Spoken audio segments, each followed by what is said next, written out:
Historia de la filosofía, por Giovanni Fornero. Volumen 4, 110, parte octava. La filosofía contemporánea. Tomo 2, capítulo 5. Filosofía y hermenéutica. 954. Gadamer. La lingüisticidad del objeto y del acto hermenéutico. Pensamiento, palabra y obra.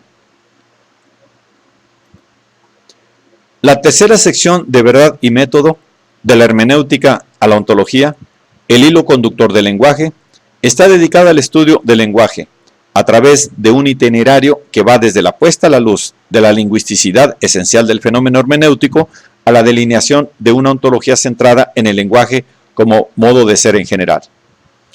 Esta sección, la más ardua de la obra y sobre la cual los críticos no siempre se han detenido adecuadamente, constituye, al contrario, el verdadero centro del discurso filosófico de Gadamer. Que el problema del lenguaje salga finalmente a un primer plano no es ciertamente nada fortuito, puesto que representa la consecuencia explícita de un dato que desde el principio ha sido evidente.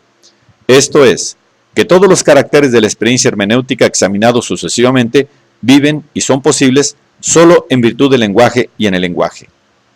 En la hermenéutica, afirma Gadamer con Schleiermacher, hay un solo presupuesto, el lenguaje. En efecto, el lenguaje es el medium en el cual los interlocutores se comprenden y en el cual se verifica el acuerdo sobre la cosa. El mismo diálogo hermenéutico, como lo demuestra el caso límite de las traducciones, resulta posible solo gracias a la elaboración de un lenguaje común, que une intérprete e interpretado.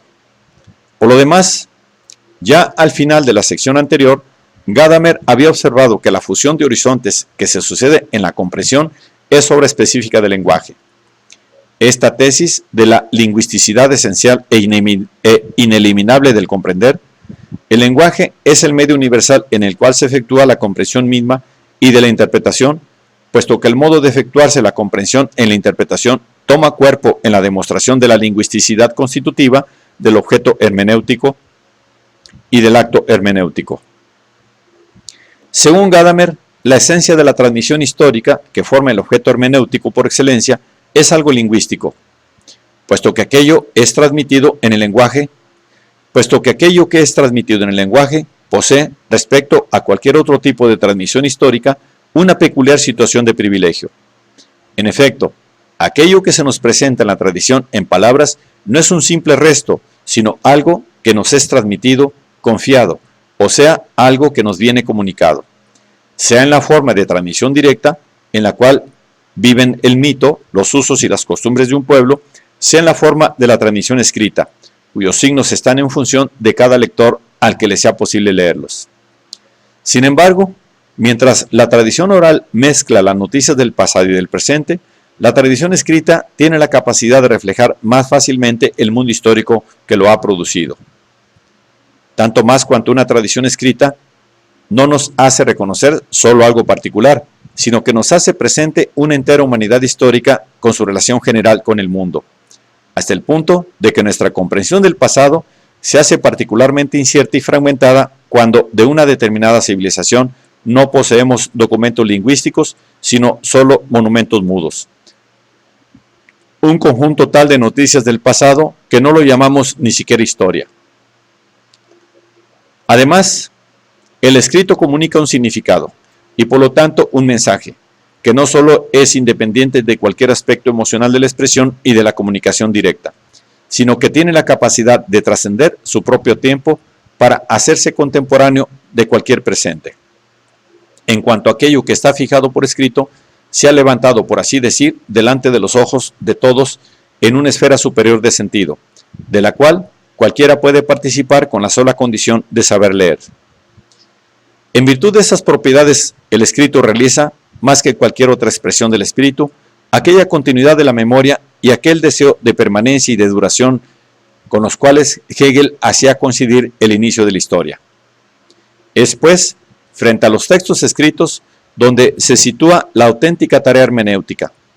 En efecto, puesto que el escrito es una forma de autoextrañamiento, la superación de él, o sea, la lectura del texto, es la tarea más alta de la comprensión. Una tarea que consiste en transformar el texto en lenguaje vivo y en penetrar en el sentido más allá de toda relación contingente con la intención originaria del autor y con el llamado lector originario. En polémica contra la hermenéutica romántica y contra toda forma de hermenéutica psicológica, Gadamer afirma en efecto que un texto no quiere ser entendido como una expresión de la vida, sino solo en aquello que dice. Así como la obra de arte se impone por sí misma, más allá de las interpretaciones del artista, también un escrito se impone por aquello que dice y no por las intenciones de quien lo ha compuesto. En otros términos, los textos escritos, para Gadamer, no quieren ser comprendidos como expresiones de la subjetividad de sus autores, sino por los mensajes de verdad que custodian en ellos mismos. Aquello que está fijado por escrito ya se ha liberado de la contingencia de su propio origen y de su propio autor. Incluso el concepto de lector originario presenta, desde el punto de vista de Gadamer, una discutible validez crítica. ¿Qué significa, en efecto, contemporaneidad? A los oyentes de anteayer y de pasado mañana se les puede contar igualmente entre los contemporáneos a los cuales uno se dirige.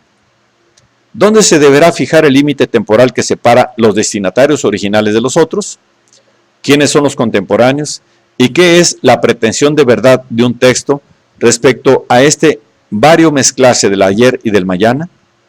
En realidad, concluye nuestro autor, contestando el fundamento de aquel canon histórico hermenéutico más bien grosero, que es el principio del lector originario, quien escribe y transmite, se crea él mismo sus propios contemporáneos, puesto que en la forma del escrito, como sabemos, todo aquello que es transmitido llega a ser contemporáneo de cualquier presente.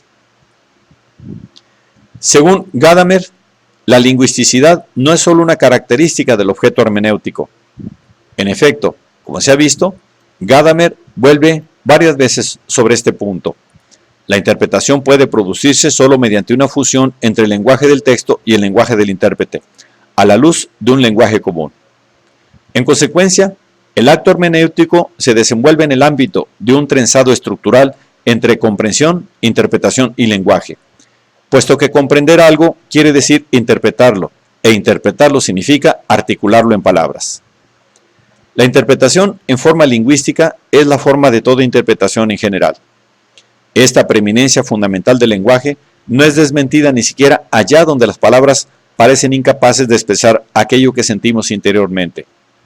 Si a veces nuestras posibilidades cognitivas parecen más precisas e individuadas que las posibilidades expresivas que el lenguaje ofrece, como sucede frente a la presencia imponente de las obras de arte, esto es debido al hecho de que en el lenguaje hay una tendencia a la nivelación y a la sedimentación, que constriñen nuestra comprensión en esquemas que nosotros sentimos como límites y a los cuales tratamos de sustraernos con una actitud crítica.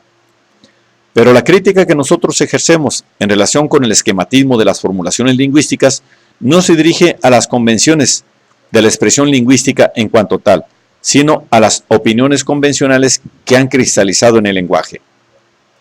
En consecuencia, esta crítica no dice nada decisivo contra la unión entre comprensión y lenguaje.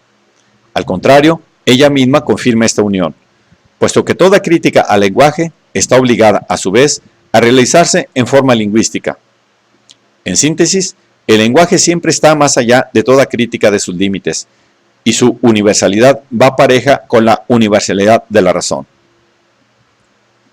Esta tesis nace de un modo consecuencial del ya mencionado trenzado entre comprensión, interpretación y lenguaje.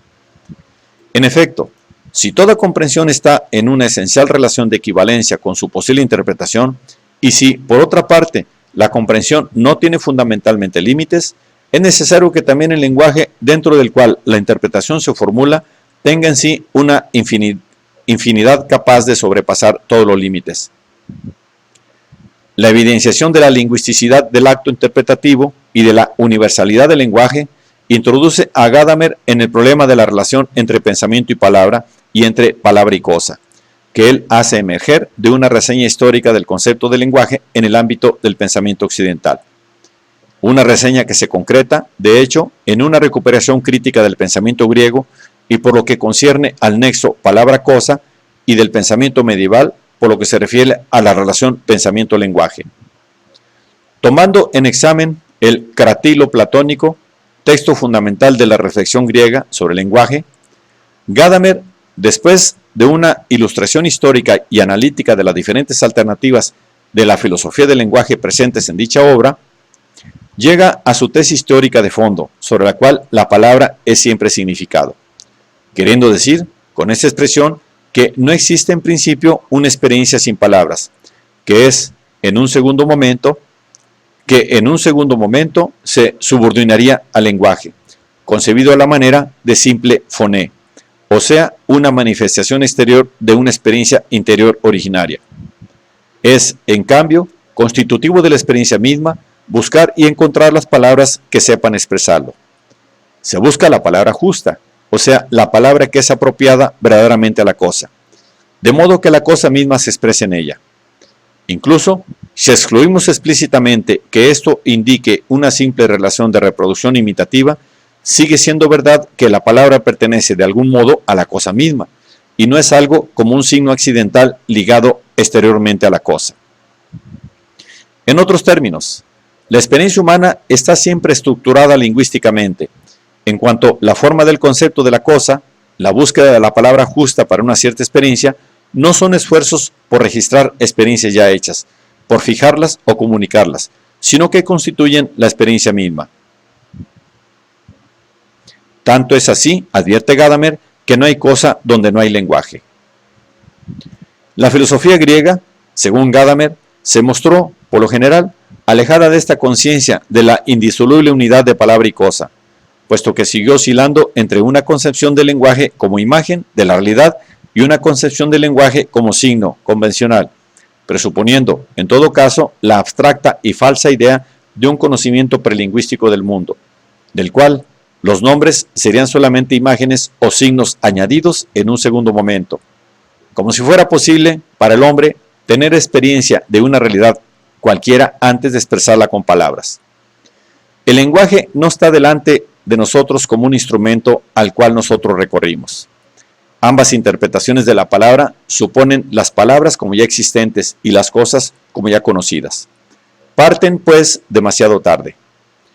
Por lo cual, constreñiendo en la alternativa entre imagen y signo, el ser del lenguaje, en la evolución del pensamiento occidental, solo podía acabar siendo rebajado al nivel de puro signo.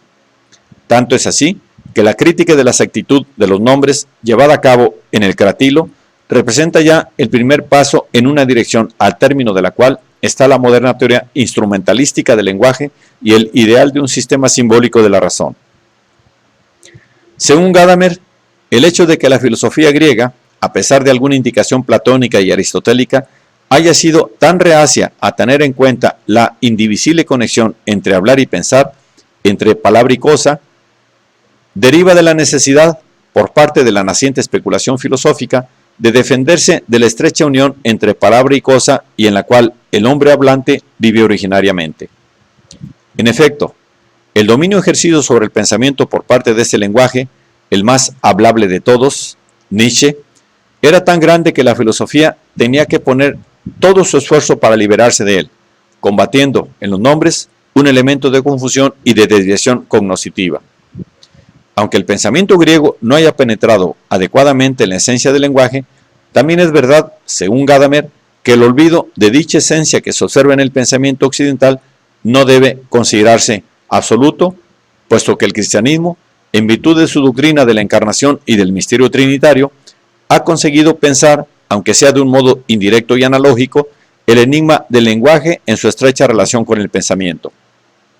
Es, por lo tanto, preferible que nos remitamos al pensamiento cristiano de la Edad Media, que pensó radicalmente de un modo nuevo, partiendo de un interés dogmático y teológico, el misterio de esta unidad. A través de un complejo excursus sobre la teología trinitaria de la Edad Media y sobre la correspondiente problemática del verbo, que constituye un verdadero ensayo de erudición histórica y de reflexión crítica, Gadamer repite, en efecto, la íntima unidad de pensar y hablar, y el carácter eventual o de suceso del lenguaje, que se explica en una relación entre el significado universal de la palabra y el continuo proceso de formación de los conceptos. El alcance de estas referencias de verdad y método a la filosofía y a la teología de la Edad Media no se debe, con todo, sobrevalorar, o amplificar más de la cuenta, ni en un sentido filoteológico, como cuando se insiste sobre las bases cristianas de la hermenéutica de Gadamer, ni en un sentido antiteológico, como cuando se dice, con Hans Albert, que la hermenéutica sería una continuación de la teología con otros medios, o incluso una capitulación frente a la teología.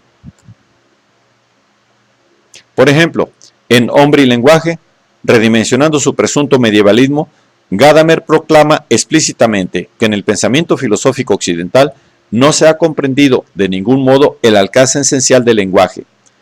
Y en el curso